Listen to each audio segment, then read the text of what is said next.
أنزل فيه القرآن هدى للناس وبينات من الهدى والفرقان صدق الله العظيم.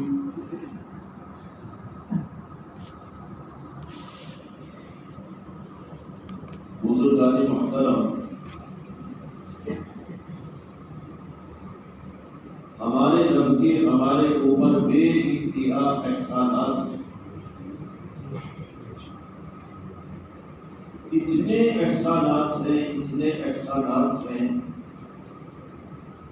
کہ اگر ہم ان کو شمار کرنا چاہیں، گننا چاہیں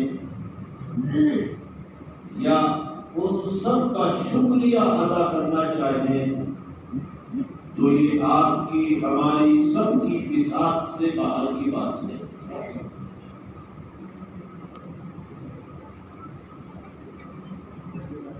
اللہ تبارک و تعالی کے جو احسانات ہمارے اوپر ہیں ان میں سے ایک عظیم الشان احسان ہے کہ اس نے ہمیں رمضان المبارک کا مہینہ عطا فرمایا.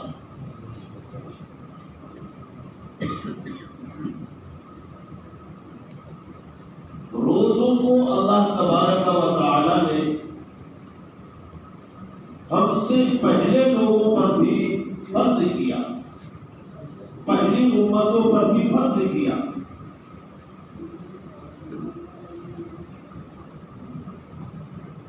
اور مختلف انداز پر فرض کیا گیا. اس بحث میں نہ جاتے ہوئے صرف اتنا عرض کر رہا ہوں کہ روزوں کو فرض کیا گیا ہے، رمضان کو کسی کے اوپر فرض نہیں کیا. رمضان المبارک کا مقدس مہینہ ہمارے رب نے مہربانی فرمائی، یہ ہم سب کے نبی، تمام نبیوں کے نبی، سید الانبیاء، تاجدار مدینہ حضرت محمد رسول اللہ صلی اللہ علیہ وسلم کو عطا کیا گیا اور آپ کے طفیل آپ کی امت کو عطا کیا گیا. مکمل 30 روزوں کو فرض کیا. ایک عجیب و غریب نظام ہے ہمارے رب کا.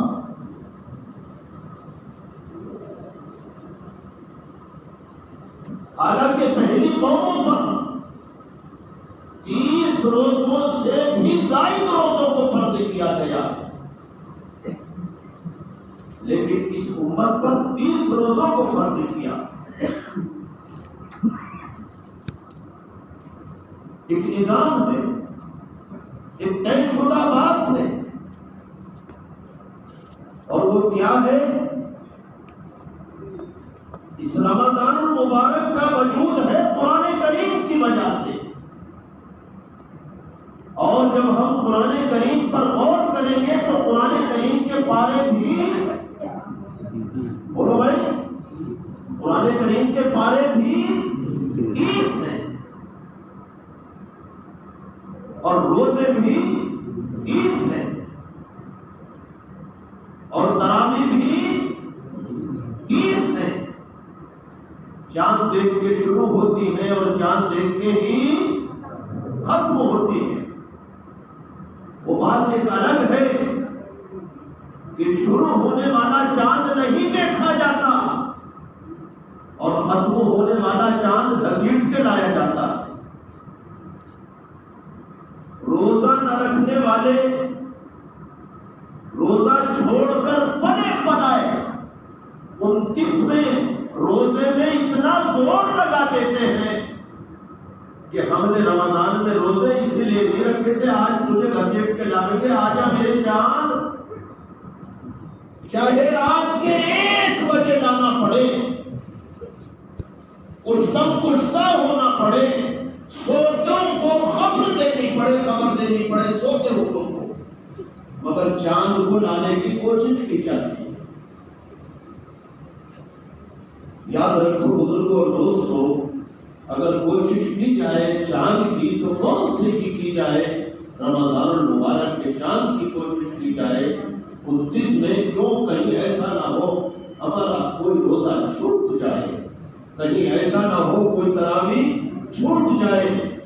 اور رمضان، جہاں رمضان ہے یہ مسلمانوں کا مہمان بھی ہے، تو مہمان کا آنے کے وقت انتظار ہوتا ہے اور اہتمام کیا جاتا ہے اور بار بار فون کیا جاتا ہے، آپ کہاں پہنچے، آپ کہاں پہنچے، کون سے اسٹیشن اتریں گے، کون سے بس اسٹینڈ اتریں گے۔ ایک اہتمام ہوتا ہے، ان کو لایا جاتا ہے۔ تو رمضان المبارک کا مہینہ مسلمانوں کا مہمان ہے۔ ایک لمبے وقت تک انتظار کیا گیا تھا، آج آئے، آج آئے، آج آئے، آیا اور چلا گیا۔ آج 26 تراویح ہو چکی اور 25 روزے ہو چکے۔ ہمیں کوشش بالکل نہیں کرنی چاہیے کہ 29 کی عید ہو جائے، وہ ہمارے رب کی مرضی ہے، ہم اس کی مرضی پر قربان ہیں۔ اگر وہ ہمارے لیے چاند 29 میں کرے تو عید ہوگی، اور اگر وہ چاند 29 میں نہ کرے تو زبردستی چاند کو لانے کی کوشش نہ کی جائے۔ کیوں؟ ایک ایک روزہ، بھائی آپ یہیں تشریف رکھیں، پھر آپ وہاں سے چل کے آئیں گے، پورا مجمع آپ ہی کو دیکھے گا، حالانکہ آپ یہیں رہتے ہیں۔ میں تو پہلی بار آیا ہوں اس مسجد میں، دیکھیں تو لوگ مجھے دیکھیں، لیکن آپ کو دیکھیں گے، آپ دور سے چل کے آئے۔ میں نے عرض کیا ایک ایک روزے کی قیمت، حدیث پاک اٹھا کے دیکھو اور حضرات صحابہ کی زندگی اٹھا کر کے دیکھو، ایک ایک روزے کی کیا قیمت ہے۔ فرمایا جناب رسول اللہ سب کہو صلی اللہ علیہ وسلم، جب افطار کا وقت ہوتا ہے ہر روز اللہ تبارک و تعالی افطار کے وقت 10 لاکھ لوگوں کو جہنم سے جنت عطا کرتا ہے، ان کو جہنم سے نکالا جاتا ہے اور جنت کی طرف روانہ کیا جاتا ہے۔ کتنے لوگوں کو؟ 10 لاکھ۔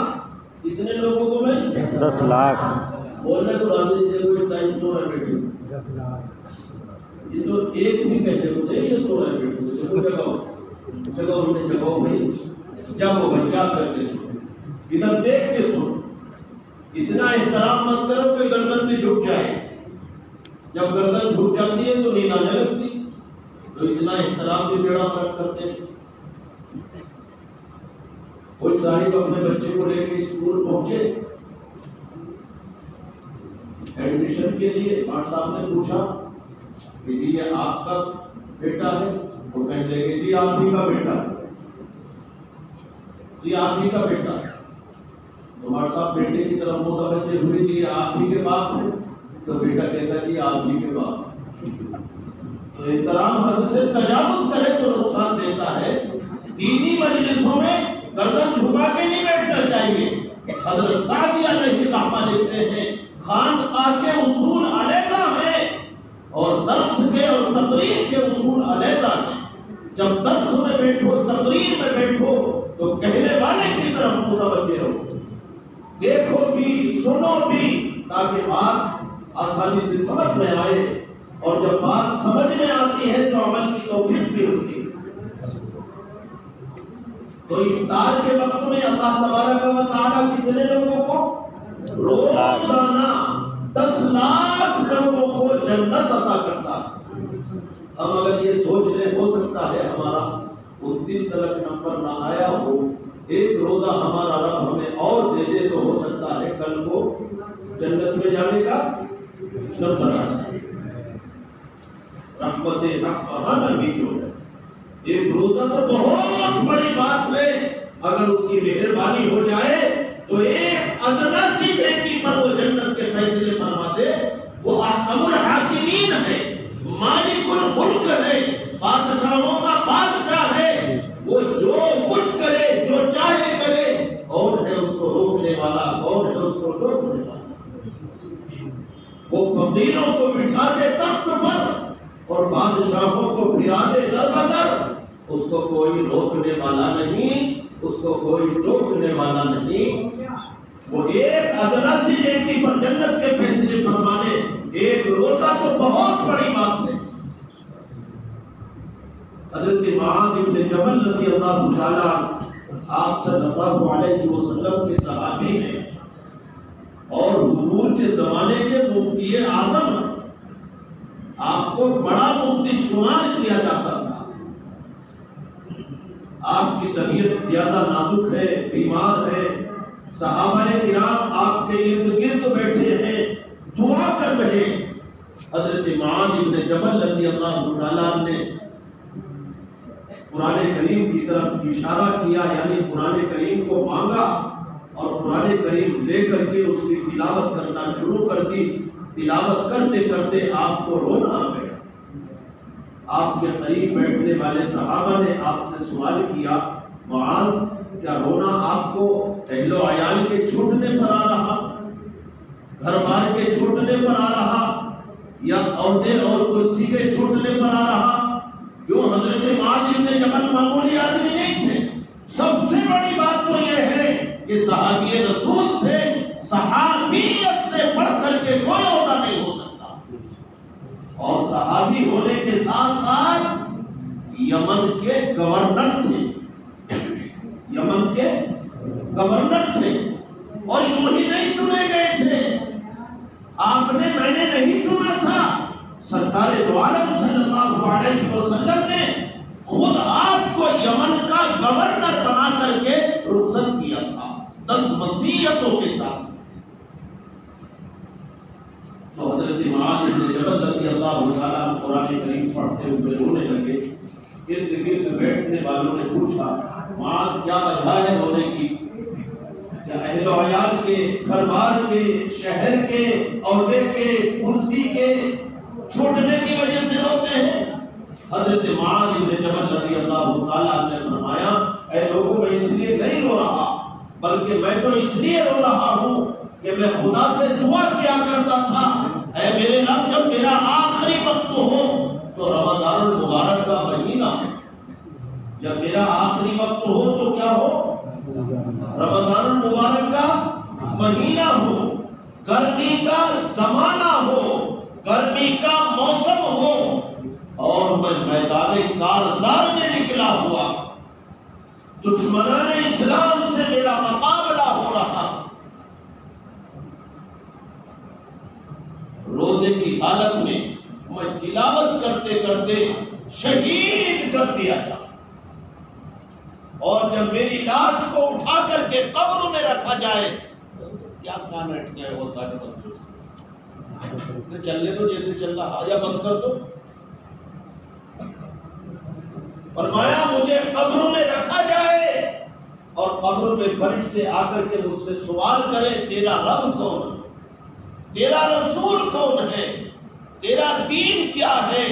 تو میں فرشتوں کو یہ جواب دوں، یہ سوال مجھ سے بعد میں کرنا، میں روزے کی حالت میں آیا ہوں، پہلے مجھے حضور صلی اللہ علیہ وسلم کے حوض کوثر سے افطار کرا دیا. یہ صحابہ کرام کے عزائم ہوتے تھے. جانے کیا لوگ تھے، کیسے وہ لوگ تھے، جانے کیا لوگ تھے، کیسے وہ لوگ تھے، وقف کی زندگی بندگی کے لیے. ایک تو بھی تو ہے، ہائے افسوس ہے، ایک تو بھی تو ہے، ہائے افسوس ہے، چھوڑ دی بندگی زندگی کے لیے. ایک بارش پیٹ کی وجہ سے اور شرمگاہ کی وجہ سے اللہ کے بڑے بڑے حکموں کو توڑا جا رہا ہے، انہی احکامات میں سے ایک حکم ہے روزہ۔ روزے چھوڑے جا رہے، ہوٹل جیسے 11 مہینے چلتے ہیں، اس مہینے میں بھی تقریباً اسی انداز سے چل رہے ہیں، اور پردہ ڈال ڈال کے ہوٹلوں کو آباد کیا جا رہا اور کھانا کھایا جا رہا۔ آپ ایک پردہ نہیں 1000 پردے ڈال لے، روزہ جس کا حکم ہے وہ آپ کو 1000 پردوں میں بھی کھانا کھاتے ہوئے اور کھلاتے ہوئے دیکھ رہا ہے۔ ایک پردہ نہیں 1000 پردوں میں بھی وہ آپ اس سے چھپ نہیں سکتے۔ روزہ کیا چیز ہے؟ روزہ اللہ کا حکم ہے۔ کیا چیز ہے بھائی؟ روزہ اللہ کا حکم ہے، اور ایسا عمل ہے، ایسا عمل ہے، ایسا عمل ہے، خود اللہ تبارک و تعالیٰ فرماتے ہیں ہر عمل نظر آتا ہے۔ آدمی زکات دیتا ہے، دکھلائی دیتا ہے، فلاں مدرسے کو اتنا دیا، فلاں بیوہ کو اتنا دیا، فلاں یتیم کو اتنا دیا، فلاں غریب کو اتنا دیا، فلاں کی شادیاں کرا دی، فلاں کے مکانات بنوا دیے۔ آدمی زکات دیتا ہے، سخاوت کرتا ہے، نظر آتا ہے، نماز پڑھتا ہے، نظر آتا ہے یہ کون سی مسجد کے نمازی، یہ وضو کر کے کہاں جا رہے؟ نماز کے لیے جا رہے۔ آدمی حج کرتا ہے، ایک اچھی خاصی بھیڑ، اچھا خاصا مجمع اس کو رخصت کرتا ہے، اور جب وہ حج سے واپس آتا ہے تو اچھی خاصی مقدار میں لوگ اس سے ملنے کے لیے جاتے ہیں، کھجور پانی کا اور دیگر انعامات کو حاصل کرتے ہیں اور اس کو استعمال کرتے ہیں۔ لیکن روزہ ایک ایسی عبادت ہے، اللہ فرماتا ہے روزہ ایک ایسی عبادت ہے، ایسا عمل ہے، ایسا پوشیدہ ہے، چھپا ہوا ہے۔ اللہ فرماتا میرے علاوہ کسی کو علم نہیں، میرا بندہ روزے سے ہے یا نہیں، میرے علاوہ کسی کو علم نہیں۔ آپ وضو خانے پہ بیٹھے ہیں، دو دوست ہیں، وضو کر رہے، کلی کرنا سنت ہے، سمر سیول چل رہا، تازہ پانی آ رہا اور تیز پیاس ہے، آپ نے کلی کی۔ اگر کلی کرتے ہوئے 50 گرام نیچے کو بھی اتار لیں تو کون دیکھنے والا ہے؟ میں اگر یہ کہوں تو غلط نہیں ہوگا، وہ فرشتے جو دائیں بائیں آپ کے ہمارے کاندھوں پر رہتے ہیں اور نیکی اور بدی، اچھائیاں برائیاں سب نوٹ کرتے ہیں، اگر آپ اس وقت میں پانی پی لیں تو ان فرشتوں کو بھی علم نہیں ہو سکتا۔ آپ غسل خانے میں جائیں، دروازے لگے ہوئے ہیں، آپ نارے بالٹی میں ٹھنڈا ٹھنڈا پانی ہے، اگر تھوڑا سا ایک آدھ جگ وہاں نیچے کو بھی اتار لے تو کون دیکھنا؟ لیکن نہیں، غسل خانے میں بھی آپ نے اپنے کو پابند کیا، وضو خانے پر بھی آپ نے اپنے کو پابند کیا، صرف کلی کی غرارہ نہیں کیا۔ محض کس لیے؟ اس لیے کہ کہیں ایسا نہ ہو غرارہ کرتے ہوئے کوئی قطرہ حلق سے نیچے ٹپک جائے اور میرا روزہ جاتا رہے، میرا روزہ خطرے میں پڑ جائے۔ محض اس لیے افطار کا وقت ہے، افطار سامنے لگا ہوا ہے، اندر سے بھوک موجود ہے، پکوڑی ہے، پھلکیاں ہیں، بریانی ہے، قورمہ ہے، تازی تنور کی روٹی ہے اور پیاس ہے، سامنے شربت موجود ہے، مگر ہاتھ بھی روکے ہوئے ہیں، منہ بھی روکے ہوئے ہیں۔ اگر کوئی آگے کو ہاتھ بڑھانے کی کوشش کرتا ہے تو دوسرا کہہ دیتا ٹھہرو ابھی اعلان نہیں ہوا، ٹھہرو ابھی اعلان نہیں ہوا۔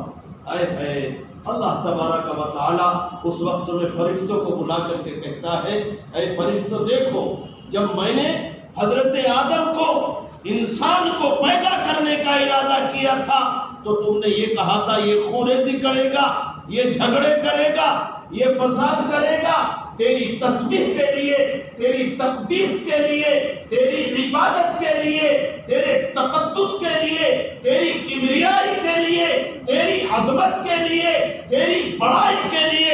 اے ہمارے رب ہم ہی کافی ہیں، تو اس کو پیدا کر کے کیا کرے گا؟ یہ جھگڑے کرے گا، خوریزی کرے گا، فساد کرے گا۔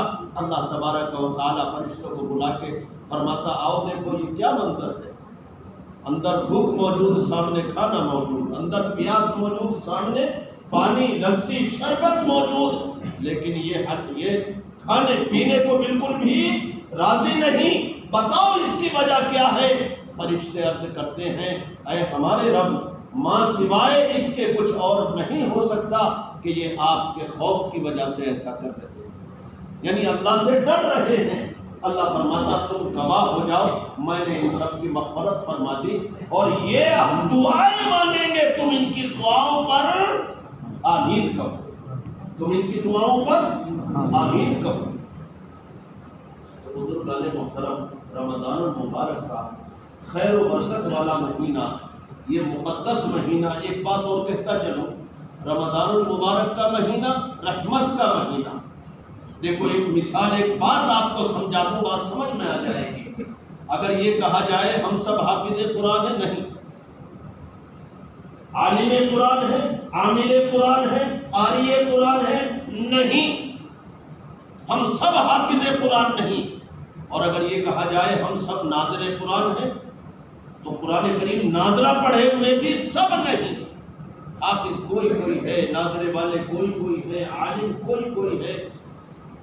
لیکن ہمارا رب ہم سے یوں کہتا ہے اے میرے بندو، اگر تم یہ چاہتے ہو کہ تمہیں پورا قرآن سننے کو مل جائے، تمہیں پورا قرآن میرا مل جائے، تو آؤ اور تراویح میں آ کر کے نیت باندھ لو۔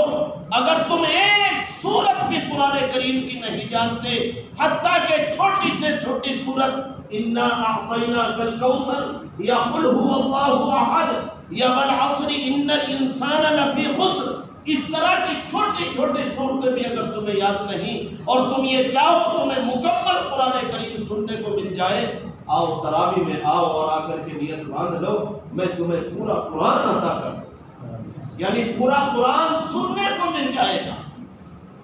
تو پتہ لگا اگر ہم چاہیں، ہم حافظ قرآن تو نہیں مگر وہ حافظ قرآن بن سکتے ہیں، یعنی قرآن کریم کی حفاظت کرنے والوں میں ہمارا نام آ سکتا ہے۔ جیسے مثال کے طور پر ایک واقعہ سنا تو، حضرت ابراہیم کو آگ میں ڈالنے کے لیے جب آگ کو دہکایا گیا تو چڑیا چونچ میں پانی لائی، اوپر اڑی اور پانی کو ڈالنے لگی۔ فرشتوں نے پوچھا ہے ہمارے رب، اس چڑیا کی چونچ سے یہ آگ بجھے گی؟ اللہ نے فرمایا نہیں بجھے گی۔ کہ تو پھر چڑیا پانی کیوں ڈال رہی؟ فرمایا چڑیا سے پوچھو۔ چڑیا سے پوچھا گیا یہ پانی آگ کے اوپر تم نے کیوں ڈالا؟ کیا تمہاری چونچ کے پانی سے آگ بجھے گی؟ تو چڑیا نے یہ کہا تمہیں بھی معلوم ہے مجھے بھی معلوم ہے، میری چونچ کے پانی سے آگ تو نہیں بجھے گی، مگر کل قیامت میں حضرت ابراہیم کی حفاظت کرنے والوں میں میرا بھی نام آ جائے گا۔ تو اگر ہم نے تراویح کو پڑھا، تراویح میں قرآن کریم کو سنا، بھلے سے ہم حافظ قرآن نہیں ہیں مگر کل قیامت میں ہمارا شمار قرآن کریم کی حفاظت کرنے والوں میں ہو جائے گا۔ بزرگوں اور دوستوں، اب تو تقریباً رمضان المبارک نکل چکا، تقریباً نکل چکا، 4 تراویح باقی۔ کتنی تراویح باقی بھائی؟ بولتے ہوئے بی پی لو ہو رہا ہے، کہہ رہے پورا رمضان ہو گیا، ہم نے کیلکولیٹر چلایا تھا 30، کیسے 29 میں کریں گے رمضان؟ طے کر رکھا کہ انہوں نے سارا سامان لے آئے شیر کا، اور دودھ میں بھینس بھی بک کر دی، تھے گجروں نے ترقی بھینس بک کر دی، دودھ تلاش کرتے پھر رہے، نیکیوں کے سیزن میں نیکیاں تلاش نہیں کر رہے۔ ان اکابر کے، ان بزرگوں کے واقعات پڑھو جو روزانہ مکمل قرآن کریم کی تلاوت کیا کرتے تھے۔ حضرت مولانا شاہ عبد القادر رائے پوری، حضرت مولانا شاہ عبد الرحیم صاحب رائے پوری بیٹھے ہوئے رو رہے، 29ویں شب بیٹھے ہوئے رو رہے۔ شیخ زکریا نور اللہ مرقدہ نے پوچھا حضرت کیا بات ہے، بڑی بیتابی کے ساتھ میں رو رہے ہو؟ شیخ العرب والعجم حضرت مولانا محمد زکریا نور اللہ مرقدہ پوچھتے ہیں حضرت کیا وجہ ہے؟ یہ فرمایا تم یہ دیکھ کے سوال کر رہے ہو میں کیوں رو رہا ہوں، اور میں حقیقت تمہیں بتاؤں مسجد کے در و دیوار بھی رو رہے ہیں۔ اے اللہ وہ مہینہ جا رہا ہے کہ مسجد کے در و دیوار سے بھی قرآن کریم کی آوازیں نکلتی. آپ دیکھیے گا مسجد رمضان المبارک کے مہینے میں کوئی سو رہا تو کوئی اللہ کے سامنے رو رہا، کوئی تلاوت کر رہا، کوئی نفلیں پڑھ رہا. اگر یوں کہا جائے تو غلط نہیں ہوگا، اکثر مساجد تقریباً 24 گھنٹے آباد رہتی ہیں. جیسے دارالعلوم میں احاطہ موت شریف 24 گھنٹے آباد رہتا ہے. کوئی مطالعہ کر رہا، کوئی تکرار کر رہا، کوئی نفلیں پڑھ رہا، کوئی اپنے دل و دماغ کو لے کر کے احاطہ موت شریف میں بیٹھ کر کے اللہ کے سامنے رو رہا. ٹھیک وہی انداز مسجدوں کا ہوتا ہے. مسجدوں میں جہاں سونے والے ہوتے ہیں اللہ کے سامنے رونے والے بھی ہوتے ہیں. حضرت مولانا شاہ عبد الرحیم صاحب رائے پوری نفر اللہ مرقدہ یہ کہہ کر کے آپ کی ہچکی بند رہی ہے، اے اللہ ایسے رمضان بار بار عطا فرما، بار بار عطا فرما، بار بار عطا فرما. تو بزرگوں اور دوستو، یہ ہمارے بڑوں کے بزرگوں کے واقعات جو ہمارے سامنے ہیں کیوں ہیں؟ اسی لیے ہیں کہ ہمیں اس مہینے کی قدر ہونی چاہیے. اب رمضان کی آخری راتیں باقی ہیں، چند دن باقی ہیں. ہمیں اللہ کے سامنے رونا چاہیے اور گڑ گڑانا چاہیے. اور ایک مسئلے کی بات بتا دوں، جہاں تہاں قرآن کریم پورے ہوئے، کہیں 7 دن میں، کہیں 5 دن میں، کہیں 15 دن میں، کہیں 10 دن میں، کہیں 20 دن میں، کہیں 25 دن میں، کہیں آج 26ویں تراویح میں. قرآن کریم تو بے شک پورے ہوئے ہیں، مگر ابھی کہیں تراویح پوری نہیں ہوئی. کیوں؟ تراویح چاند دیکھ کے شروع ہوتی ہیں اور چاند دیکھ کے ہی پوری ہوتی ہیں.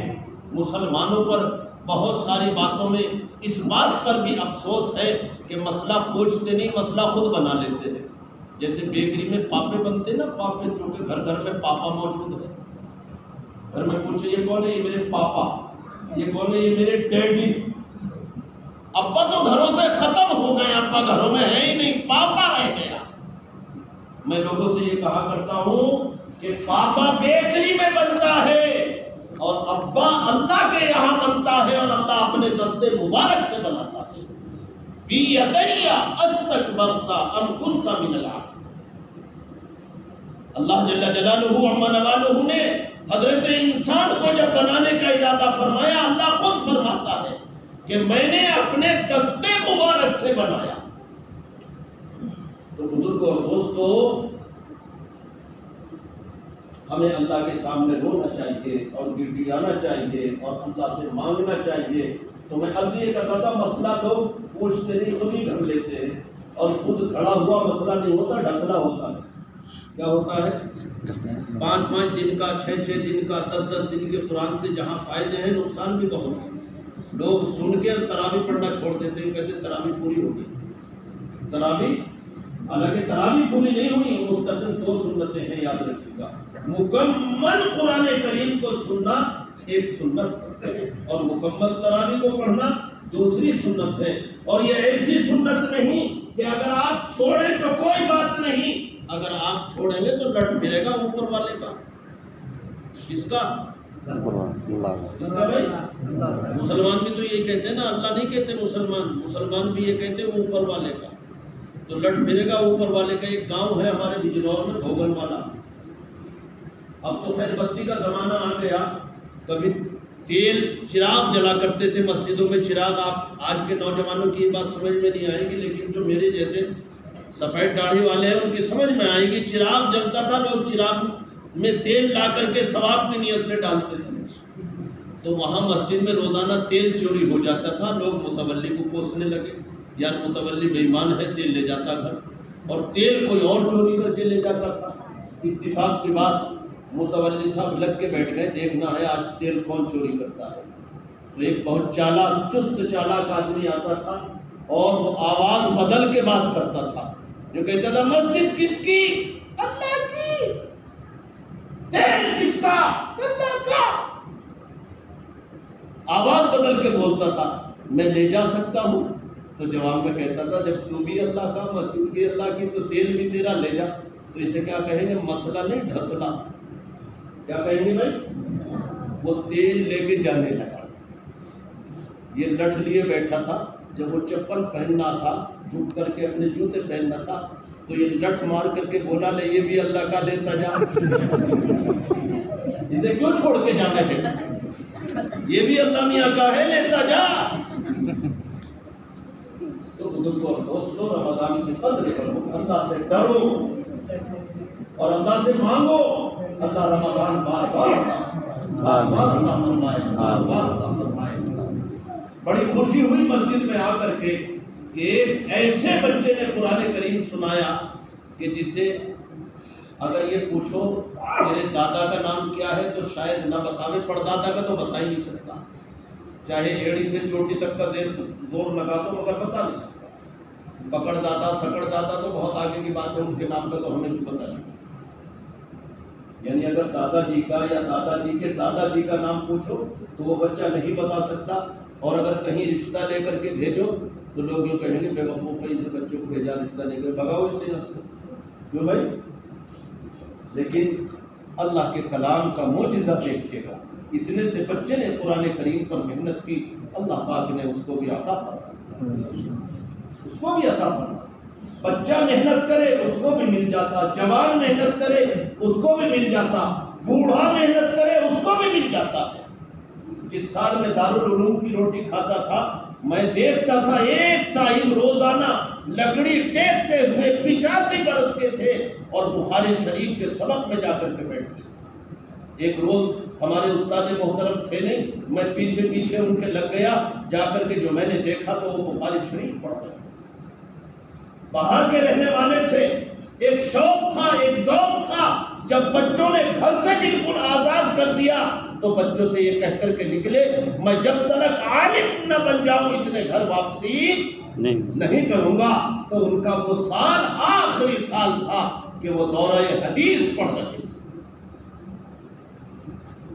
تو بچہ بڑا جوان اللہ کے کلام کی طرف آئے، اللہ پاک اس کو عطا کر دیتا ہے۔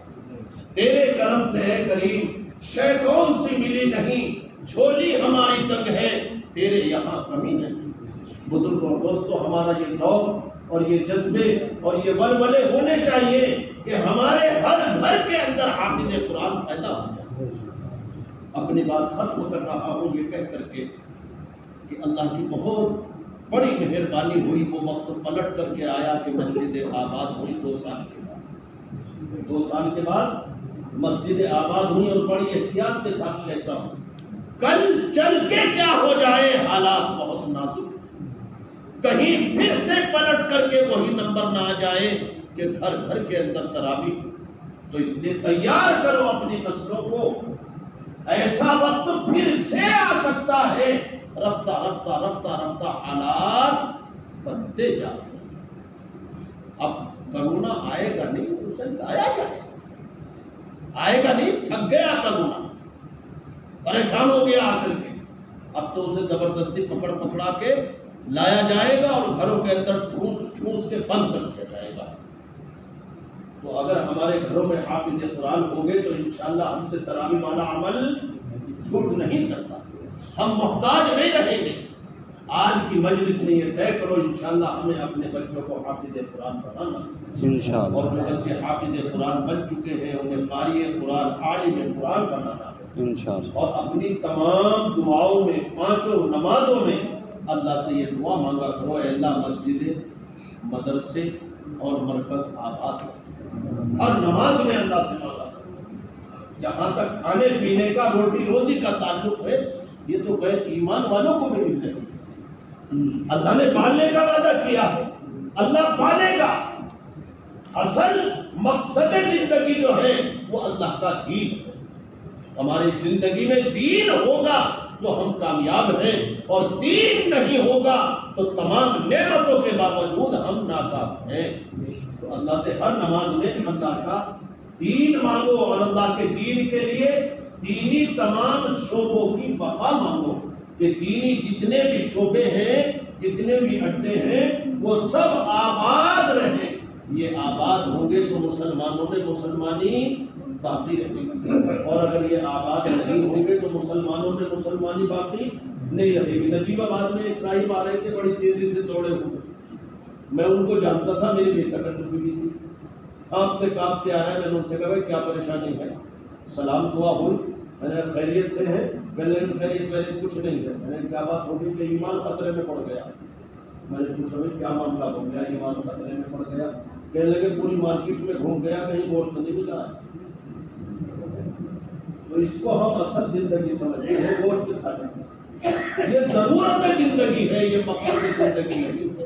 مقصد زندگی اللہ کا دین ہے، یہ ہماری آپ کی ہماری نسلوں کی زندگی میں ہونا چاہیے۔ اللہ اس کی کوششیں آپ کو مجھ کو عطا فرمائے۔